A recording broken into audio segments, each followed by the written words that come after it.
Hello guys welcome to my first blog.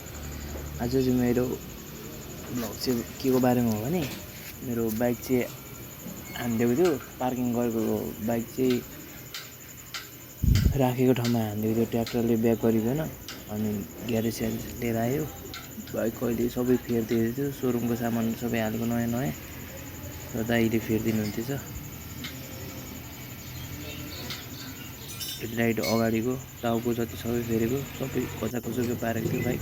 अहिले चाहिँ अङ्कलले फेरिदिनु हुँदैछ, हेर्न सक्नुहुन्छ।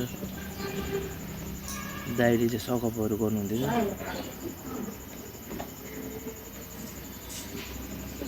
त्यस्तै छ गाइज।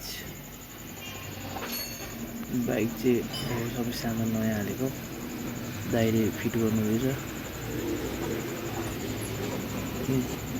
10 बजे लिएको थिएँ मलाई ग्यारेजमा, फाइनली 4 बजीसम्म त्यो टाइम लागेको थियो। सबै भयो, वाससास गरेर घरतिर जान आँटेको। आजको ब्लग मेरो यति नै सक्यो।